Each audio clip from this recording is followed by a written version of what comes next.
Bismillahirrahmanirrahim. Kishiyar uwa ce Sila, babi na 32. To masu saurare dai kada ku manta da ku ringa danna mana subscribe tare da alamar ƙararrawa. Ta yadda za ku ringa samun sabbin shirye-shiryenmu da zarar mun ɗora. Sannan kada ku manta da like da comment har ma da sharing zuwa group ɗinku. Idan ba ku manta ba baya mun tsaya inda Sheikh Wakili yana nema na kuma? To ga nan Allah ya sa dai lafiya.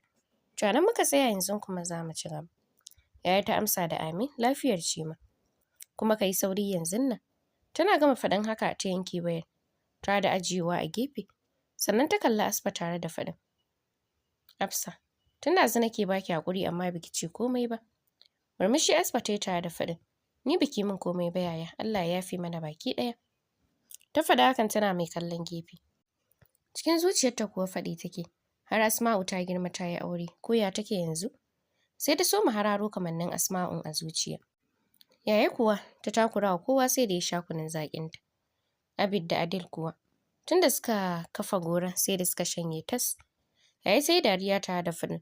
‘Yan ƙwal uba da kun isha. Sheikh Wakili dariya ya shi ma yana kurɓan wanda ya zuba a kwaf. Kuma sosai kunun ya masa daɗi. Junaid ne kawai bai sha ba saboda gaba ɗaya duniyar ba ta masa daɗi. Ji yake da ma Allah ya ɗauki ransa kawai. Bayan mintuna 20 Alhaji Nuruddin ya danna wani a bakin gate ɗin gidan. Mai gadi ya wangale gate, shi kuma ya shigo tare da fakin. Haka nan ya ji gabansa na bugawa. Sallama ya a ƙofar ɗaki. Daga ciki Sheikh ya amsa sallamar shi kuma ya shigo. Kai tsaye suka haɗa idanu da Sheikh ɗin. Cike da fara'a ya ƙarasa tare da miƙa masa hannu suka gaisa. Yana jin daɗi a ransa. Yau Allah ya haɗa sa da favorite malaminsa. Wanda a TV kawai yake ganinsa. Za su iya zuwa age-mate ɗin shi. Ko kuma ya ɗan girme sa kaɗan. Bayan sun gaisa gaba ɗaya, ‘ya'yan da ke falon su ma suka gaishe sa. Sannan matan suka biyo baya. Asfa ko tunda ta ji muryarsa gabanta ke faɗuwa. Ta kasa ɗagowa kuma bata gaishe sa ba. Shi kuma san hankalinsa bai kai kanta ba. Yana dai ta mamakin ganin Sheikh ɗin da iyalansa a gidan mahaifiyarsa. Samun waje ya zauna yana mai ƙara miƙa masa hannu. Suka kuma musabaha. Bayan sun nutsu ne Sheikh Wakili ya yi gyaran murya tare da faɗin. Na san za ka yi mamakin ganina, ni da iyalaina mun zo wajenka. To ba wani abu bane ya faru illa matata. Ko kuma in ce tsohuwar matarka da ta zo domin ganin ‘yarta. Wacce ta bari a wajenka bayan kun rabu. Wani irin miƙewa Alhaji Nuruddin ya yi. Tare da bin matan da ke zaune da idanu. Yana son ganin Asfa ɗin. Ai kuwa karab suka da idanu daidai ta ɗago kanta. Tun shigowarsa ɗakin. A hankali ya furta Asfa. Ke ce? Ba tare da ta bashi amsa ba ta mai da kanta ƙasa. Maganar Sheikh ne so mai masa dawowa aka. Na san za ka yi mamakin ganina ni da iyalaina. Mun zo wajenka to ba wani abu bane ya faru. Illa matata ko kuma in ce tsohuwar matarka. Da ta zo domin ganin ‘yarta wacce ta bari a wajenka bayan kun rabu. Kenan hakan na nufin Asfa matar Sheikh Wakili ce yanzu? Inna lillahi wa inna ilaihi raji'un. Shikenan ta haramta a wajena. A hankali ya saisaita nutsuwarsa ganin yanzu fa Asfa ba matarsa ba ce. Kuma idan ya yi wani abu dole zai so saran Sheikh a matsayinsa na namiji.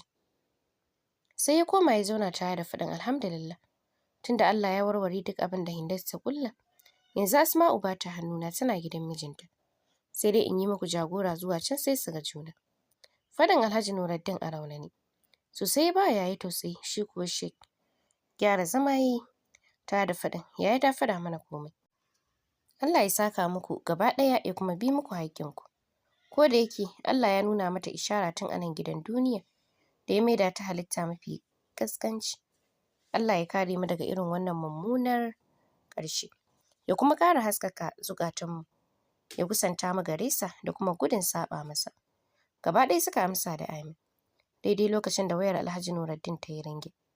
Zaro wayar ya aljihu ya kalli screen ɗin ta da faɗin. To ai ga sarkin Asma'u umma na kira na a waya.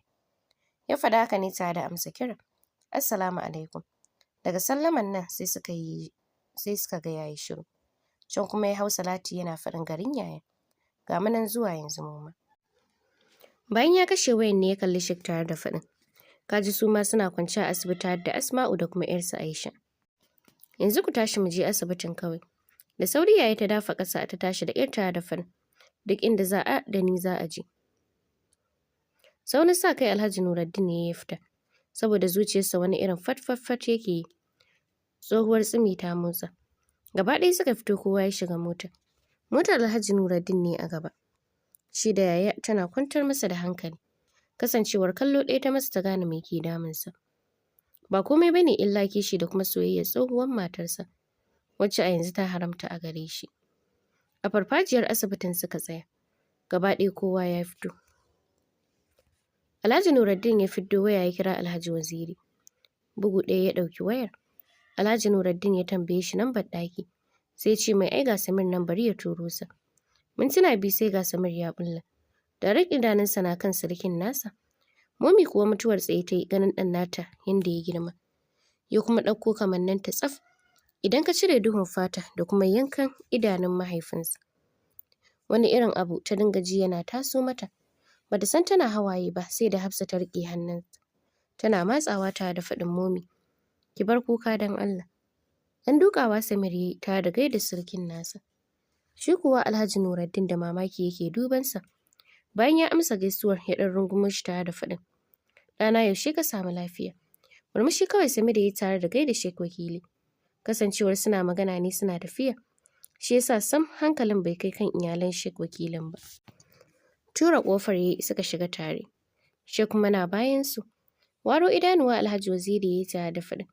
Wa nake gani kamar babban malamin Sheikh Muhammad Wakili. Murmushi Sheikh yayi tare da ƙarasa gaban gadon yana faɗin. Ni ne nan takwarana. Ya ƙarfin jikinka. Cike da farin ciki Muhammad Waziri ya buɗe baki zai amsa. Kamar an ce juya suka yi ido huɗu da Momi. Saura kaɗan ya faɗo daga kan gadon. Sheikh yayi saurin tarosa tare da faɗin subhanallah yayi a hankali. Shi kuma hannu ya saka a idanuwa yana murzawa tare da faɗin Halima. Giɗe, ke ce da gaske? Ke nake gani a gabana? Allah na gode maka. Ashe ban da rabon shan wahala wajen neman ki. Allah na gode maka. Gaba ɗaya ya manta da ciwon cikin da ke damunsa. Shi kuma Sheikh Wakili wani irin matsanancin kishi ya ji ya cika sa. Fiske kalula hannunsa ya tare da kamo hannun Samir da ya kafe Momi da idanu. Yana jin wani irin filin mara misaltuwa a zuciya. Wani irin abu ya ji yana da baibaye shi kamar zai fashe da kuka. Wannan abun kuma ba komai bane face ƙaunar uwa. Wannan ita ce mahaifiyarka Samir. Wannan ita ce mamanka, ita ce matata Halima, wacce na auro a ƙauyen. Ga mahaifiyarka Samir. Wani irin kuka Momi ta fashe da shi. Sauran kuwa babu abin da suke yi sai kallon kallo. Hafsat ma kukan take yi. Junaid kuma ba a maganarsa. Kamo hannunsa Momi ta yi ta haɗa shi da Samir ta rungumi. Tana jin wani irin daɗi da kuma baƙin ciki lokaci guda. Tunuwar ɗin ya koma kamar wani gidan makoki. Shi kuma bawan Allah Alhaji Nuruddin. Kallon Asma kawai yake yi ta gefen idanu. Wacce sai walƙita idanu take yi tana jiran ta inda ita za ta ɓullo. Gyaran murya Sheikh Wakili ya tare da faɗin. Wannan koke-koken ku adana shi. Nan ɗakin mara lafiya ne ko kun manta ne? Alhaji Muhammad Waziri ya ce. Ni lafiya ta ƙalau wallahi. Su zo su sallame ni ma. To ni mai kuma ya rage min? Ga matata ta dawo gare ni. Ga kuma ‘ya'yana da kuma surukar kirki. Hakan ma kawai ya ishe ni farin ciki ne a wajena. Wani irin kallo Sheikh Wakili ya masa tare da faɗin. Kawai cina ya ƙare, ka manta ka sake ta ne? To ita ɗin matata ce ba matarka ba. Ka riƙa gyara kalamanka. Idan za ka yi amfani da kalmar mata, sai ka saka tsohuwa a farkon zance. Kaga idan ka haɗe su zai baka jimillar tsohuwar matata. Ba wai matarka kai tsaye ba. Cike da nutsuwa ya yi magana. A fuska ne kawai za ka gane ransa a ɓace. Amma a magana kam a sanye ya yi sa irin na kamilallin malamai. Kallon rashin fahimta Muhammad Waziri ya yi masa. Can kuma ya mai da kallonsa zuwa ga Momi tare da faɗin. Halima, wai na sake ki? Ni da hannuna na rubuta saki na baki Halima? Ko kallon dad bata yi ba ta kama hannun Samir da na Junaid suka fice daga ɗakin. Har ya ɗaga ƙafa zai yi bi bayanta. Alhaji Nuruddin ya riƙe hannunsa tare da girgiza masa kai. Sheikh Muhammad kallon Asfa ya tare da faɗin. A nuna miki ɗiyarki za mu wuce gida yanzu nan. Alhaji Nuruddin na jin haka ya kalli Muhammad Waziri tare da faɗin. Ina ne ɗakin da Aisha take? Wannan ita ce mahaifiyar Asma'u kuma matar Sheikh. Tana son ganin ‘yarta. Baki sake Alhaji Muhammad Waziri yake kallon Alhaji Nuruddin, yayin da ya saki wani irin salati. Muhammadun Rasulullahi. Gaba ɗaya suka mai da duban su ga yayin, har da Sheikh da ke shirin barin ɗakin. Yanzu kai Sheikh Muhammadu, fi sabilillahi babu komai a zuciyarka, sai daga an saki mata ka yi wuf ka ɗauki. Gaskiya wannan ba adalci sam. Yanzu ka zo kawai a san yadda za a yi tun da dai ga masu mata nan, kuma ka san dai suna son matansu. Saurin fita Sheikh yayin da Alhaji Nuruddin ya fita shi ma. Ya nufi wajen Samir da ke zaune sun zagaye mahaifiyar tasu, shi da Junaid. Gaba ɗaya idanunsa sun yi jajir. Tambayarsa ɗakin da Asma'u take yi. Miƙewa ya kai sa har ɗakin ba tare da ya shiga ba ya juyo. Ya dawo wajen Momo. Hannunsa riƙe da na Asma'u mai lafiyan har gaban Asfa tare da faɗin, ga 'yarki nan. Yana gama faɗin haka ya fice daga ciki. Ya fito harabar asibitin tare da kifa kansa da mota. Asma'u kuwa ji ta yi kamar jijiyoyin kunnenta sun tsinke. Ta shiga ban Asfa da idanu. Can kuma ta yi mata wani irin runguma da hannu ɗaya. Tare da fashewa da kuka. Yaya kuwa fita ta yi ta sami Alhaji Nuruddin. Ya jingina kai da mota yana kuka tare da faɗin, na rasa ta har abada. Allah ka isar min tsakanina da Hindi. Allah ka saka min. Bayan shi yaya ta shiga shafawa kamar ƙaramin yaro tana tausansa. Yaya mu tafi mu bar nan don Allah. Wallahi zuciyata za ta buga idan ina ganin matar da ta haramta a wajena. Cincina kai yayi ta yi tare da faɗin, mu tafi. Insha Allah, Allah zai kawo maka wacce tafi Asfa komai. Ka ɗauki dangana, ka cire matar wani a ranka. Sai Allah ya dube ka ya baka wacce ta fita. Ba tare da ya kuma magana ba ya shiga motar. Bayan yayi ta shiga ita da motar suka bar asibitin. Bangaren Samir da Asma'u kuwa, wani irin farin ciki mara misaltuwa suke ciki na ganin mahaifiyarsu. Ai to ba zan ganki ba har na mutu ummi. Ashe dai zan ganki. Dan Allah ki tafi da ni duk inda zaki. Kar ki ƙara tafiya ki bani. Hakan ce ta faru da za su wuce Asma'u ta bi mahaifiyarta. Kuma Samir bai yi ƙoƙarin dakatar da ita ba. Shi ma da su samu ne ya bi nashi mahaifiyar. Saboda ji yake kamar ya kwana akan ƙafafunta. Yana jin wani irin sanyi. Ba ƙaramin tashin hankali Alhaji Muhammad Waziri ya shiga ba. Dakto ya roƙe shi kamar zai ari baki akan ya bari. Ya kuma warwarewa sannan a sallame shi. Amma fireki. Da Dakto ya ci gaba da takura masa. Tsinka masa mari ya tare da faɗin, kai ka san halin da nake ciki kuwa? Amma baka da imani matata fa. Matana wani ya wuce min da ita yana faɗa min maganar banza wai matarsa ce. Wannan ma ai ba zai taɓa yiwuwa ba wallahi. Yana gama faɗin haka ya ture Dakto ɗin ya fito daga ɗakin. Hannunsa riƙe da cikinsa. Da sauri Lukman ya ƙara so tare da faɗin, dad ina za ka? Da hannu ya ƙara ya fito sa. Duk da yana kusa da shi tare da faɗin, maza ta da mota mu je. Ka kai ni gidan Sheikh wakili yanzun nan. Cike da mamaki Lukman ya ce, amma dad ya katse shi da tsawa tare da faɗin, kai Lukman. Za ka kai ni ko ba za ka kai ni ba? Gaba Lukman ya yi tare da faɗin, zan kai ka. A ƙofar gidan Lukman ya yi fakin cikin sauri Alhaji Muhammad Waziri ya fito daga motar. Har yana tuntuɓe ga jini ya ɗan fara fitowa daga inda aka yi masa aiki a cikinsa. Don har ya fara ɓata bandage ɗin da aka rufe ciwon. Lukman ya yi ƙoƙarin riƙe sa amma ya tura hannunsa tare da tura ƙofar gate ɗin ya shiga. Kasancewar ko da Sheikh wakili ya dawo gida tsayawa ya a farfajiyar yana waya. Dan shi duk abin da zai yi yana nutsuwa ne da kuma bincike. Dan sai a cikin mota ya fara tariyo labarin da Momi ta bashi na rayuwar da ta yi a gidan Alhaji Muhammad Waziri. Kuma ta ce masa Ladidi ita ta kawo mata takardar sakinta a matsayin saƙo. Alhaji Muhammad Wazirin ya bata ta kawo masa. Zai iya yiwuwa kenan ƙarya Ladidi take yi Alhaji Waziri bai yi sakin ba. Ita ta rubuta. Saurin girgiza kai ya tare da barin jikin motarsa. Amma sai ya ji ƙaran buɗe gate. Juyawar da zai yi. Suka yi ido huɗu da Alhaji Muhammad Waziri. Yana ƙoƙarin shigowa ga kuma jini da ke zuba a ciki. Da sauri ya nufe sa amma kuma kamin ya ƙarasa ta jiri ya ɗebe sa. Ya faɗi ƙasa sharaf. A tare suka ƙaraso. Wajensa shi da Lukman. Subhanallah yana zubar da jini. Buɗe gate mu mayar da shi asibiti. Nishi Alhaji Muhammad Wazirin yake yana ɗaga hannunsa tare da faɗin, ba na son asibiti, ba na so. Matata nake so, kai malami ne, ka san darajar Allah da kuma girman rantsuwa da shi. Zan rantse maka yanzu da ka yadda da ni. Wallahi tallahi billahi azim ban saki Halimatu ba. Na san dai raina ya ɓaci game da sharrin da Hindu ta yi mata. Har na ce ta bar min gidana. Daga nan kuma ban sake sanin inda tunanina da ƙwaƙwalwata suka nufa ba. Don girman Allah ka baiwa Halima haƙuri. Kada laifin da na yi mata bisa rashin sani ta yi min sharrin. Na sake ta. Wallahi ban sake ta ba. Ka dawo min da matata Sheikh. Don alfarmar Ubangiji da darajar soyayyar da Allah ke yi wa fiyayyen mahaliccinmu. Ya ƙarasa yana mai buɗe hannuwansa duka biyu alamar roƙo. Na ji na kuma fahimce ka. Amma ka yi haƙuri mu maida ka asibiti ka ji sauƙi sosai. Sai mu yi magana a tsanake mu fahimci juna. Mu kuma san ta inda matsalar take. Ƙoƙarin rufe idanuwa Alhaji Muhammad Waziri ya so mu yi alamar suma. Cikin sauri ya shiga kwala kiran Lukman yana faɗin. Bawan Allah yi sauri ka zo. Cikin sauri Lukman da ya buɗe mota ya shigo da gudu. Ya cicciɓi dadi ya kai sa mota. Sheikh wakilin shi ma ya shiga suka mai da Alhaji Muhammad wakili asibiti. Cikin sauri aka maida sa ɗakin da aka kwantar da shi. Suka shiga duba lafiyarsa kasancewar inda suka yi masa ɗinki ne ya buɗe. Sai da suka ƙara ɗinkewa. Gaba ɗaya suka yi cirko-cirko a ƙofar ɗakin har da Aisha mai ɗinki a wuya. Kasancewar Samir bai bar asibitin ba yana tare da Aisha.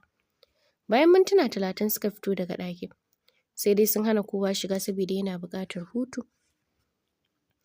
Ɓangaren Asma'u kamar za ta koma cikin mahaifiyarta tsabar farin ciki da jin daɗi. Fira kuwa sun yi shi iri-iri. Sun yi na kuka da na dariya. Asfa ta shiga bata labarin Agadas da kuma wahalhalun da ta sha. Kamin iyayenta su karɓe ta bayan ta bar Najeriya. Ita ma Asma'u ta bata nata labarin wahalar da ta sha a hannun Anti Hindi. Har da labarin Baba Mada sai da ta bata. Dago Asma'u da ke kwance a kan kafaɗinta ta yi tare da faɗin. Kina nufin har yanzu Baba Mada na nan? Allah sarki tsohon kirki. Ni ma ya taimaka min sosai a rayuwa. Shi ne fa ya zaɓar miki suna. Shi ya saka miki Asma'u. Ya ce sunan matarsa kenan. Kallon mahaifiyata ne tare da faɗin. Ai yana da kirki sosai Ummi. Ina son sa ki yi ta masa addu'a shi ma 'yarsa yake ta nema. Ya fara bani labarin ta ma. Sai dai bai ƙara samun ba wani abu ya katse. Daga nan ta ɗan ba wa mahaifiyarta nata labarin da Baba Mada ya bata. Addu'a ta yi sosai akan Allah ya bayyana masa ita. Ita sai ta kamar labarin ya yi mata shige da labarin Halima Momi. Duk da ba duka labarin ta ji ba. A nan ɗaki ɗaya suka kwana ita da mahaifiyarta. Asma'u tun da ta zo duniya ba ta taɓa bacci mai daɗi kamar na yau ba. Domin ta kwana ne a bayan mahaifiyarta. A asibiti kuwa Aisha tuni ta ware daga halin da mahaifinta yake ciki. Dare na yi Sheikh wakili ya saka ta a gaba suka taho gidansa. Ya kai ta wajen Momi ya ce ta kwana a can. Sai dai sam ya ƙi sakewa Momi fuska. Da zai fita ya juyo ya kalle ta tare da faɗin. Ki same ni a ɗaki na yanzu. Yana gama faɗin haka ya fice. Sai da ta ɗan yi jin na mintuna 5 sannan ta kalli Hafsa. Tare da faɗin ki kula da Aisha. Ki bata duk abin da take buƙata ina zuwa. Tana faɗin haka ta fice ta nufi side ɗin Sheikh. Ta yi sallama ya amsa sannan ta shiga. A tsaye ta same shi sanye da jallabiya. Sai Safa da Marwa yake yi. Ita ma a tsaye ta tsaya gabanta na faɗuwa. Dan za ta iya rantsuwa tunda ta aure shi ba taɓa ganin sa a cikin wannan hali ba. Sheikh ta kira sunansa a cike da rauni. Kallo ɗaya mata ya kau da kai ta da faɗin. Ki dubi girman Allah ki faɗa min gaskiya Halimatu. Shin Alhaji Muhammad Waziri ya sake ki ko bai sake ki ba? Sai da gabanta ya faɗi. Ta yi saurin kallonsa tare da zube gwiwoyinta a ƙasa tare da faɗin. Wallahi na rantse da girman Allah idan har na yi maka ƙarya a duk labarin da na baka. Kar Allah ya nuna min annabi. Wallahi matar shi ya baiwa takardar sakin ta kama. Bayan ya kore ni. Ta ƙarasa magana tana fashewa da kuka. Shi kansa wani ɗaci yake ji a zuciyarsa. Dan duk matansa wani irin so yake musu. Dan shi Allah bai masa jarabta akan mata ba. Duk na kirki Allah yake haɗa sa da su. Jinjina kai yayi tare da faɗin. Na yadda da ke Halima. Sai dai ki sani zai iya yiwuwa matarsa ƙarya take masa. Ba shi ya rubuta sakin ba. Tunda har za ta iya haɗa baki da ƴan daba su yi miki abin da suka yi miki. Kuma za ta iya kashe mahaifiyarta da tsafi. To kin ga ba abin mamaki bane idan har ta rubuto sakin ƙarya ta kawo miki. Kin ga kenan idan har ya tabbata Alhaji Waziri bai sake ki ba. Addini ya ce har yanzu a matsayin matarsa kike. Hatta 'ya'yan da muka haifa da ke ma addini ya basa. 'Ya'yansa ne. Domin da aurensa aka haife su. Wani irin kuka Halima ta fashe da shi. ta da saka hannu ta toshe bakinta. Shi ke juya mata baya shi ma yana hawaye. To saurari za mu dakata a nan sai mun ƙara haɗuwa da ku a cikin shiri na gaba.